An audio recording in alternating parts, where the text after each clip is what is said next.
ദൈവത്തിൻ്റെ അതിപരിശുദ്ധ നാമം വാഴ്ത്തപ്പെടുമാറാകട്ടെ. ഇന്നത്തെ പ്രഭാതത്തിലെ നമ്മുടെ ഒന്നിച്ചുള്ള ചിന്തയ്ക്കായി ലഭിച്ചിരിക്കുന്ന വേദഭാഗം സദൃശവാക്യങ്ങൾ 23 അധ്യായം 29 30 വാക്യങ്ങൾ. ആർക്ക് കഷ്ടം, ആർക്ക് സങ്കടം, ആർക്ക് കലഹം, ആർക്കാവലാതി, ആർക്ക് അനാവശ്യമായ മുറിവുകൾ, ആർക്ക് കൺചമപ്പ്, വീഞ്ഞു കുടിച്ചുകൊണ്ട് നേരം വൈകിക്കുന്നവർക്കും മദ്യം രുചി നോക്കുവാൻ പോകുന്നവർക്കും തന്നെ.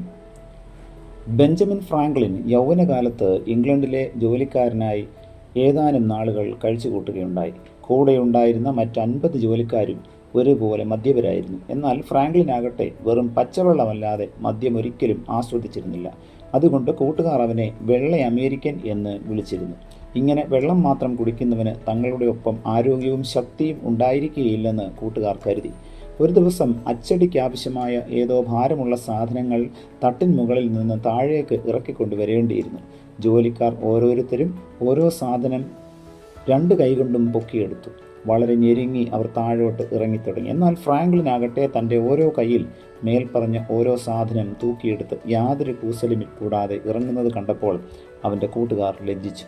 ഫ്രാങ്ക്ലിൻ്റെ സഹപ്രവർത്തകർക്ക് മാസാവസാനത്തിൽ ശമ്പളം കിട്ടുമ്പോൾ മദ്യഷാപ്പുകളിൽ ഭീമമായ തുകകൾ കണക്ക് തീർക്കേണ്ടിയിരുന്നു. ഫ്രാങ്ക്ലിൻ ഒരു പെനി പോലും ദുർവ്യയം ചെയ്തിരുന്നില്ല. ഇപ്രകാരമുള്ള അനുഭവം വെച്ചുകൊണ്ട് അദ്ദേഹം തൻ്റെ ഡയറിയിൽ ഇങ്ങനെ കുറിച്ചിരിക്കുന്നതായി പിൽക്കാലത്ത് കാണാൻ ഇടയായി.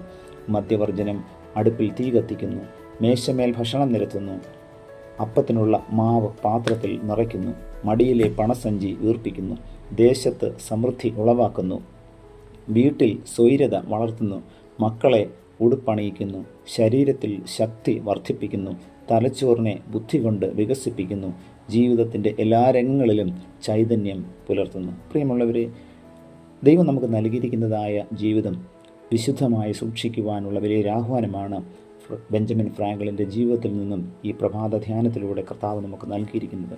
പ്രത്യേകിച്ചും ഈ നോമ്പിൻ്റെ നാളുകളിൽ നാം ആയിരിക്കുമ്പോൾ ഭക്ഷണ പദാർത്ഥങ്ങൾ വെടിയുന്നതിനപ്പുറമായി വിശുദ്ധമായി ചിന്തിക്കുവാനും വിശുദ്ധമായി പ്രവർത്തിപ്പാനും വചനത്തോട് നല്ല ബന്ധത്തിൽ ജീവിക്കുവാനും തക്കവണ്ണം ദൈവത്തിൻ്റെ പരിശുദ്ധാത്മാവ് നമ്മെ ഓരോരുത്തരെയും സഹായിക്കട്ടെ. പ്രാർത്ഥിക്കാം. പ്രിയ കർത്താവേ, നൽകിയ വചനത്തിനായി നന്ദിയോടെ സ്തോത്രം.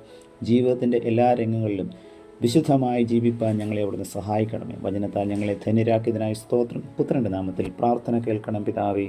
ആമേൻ.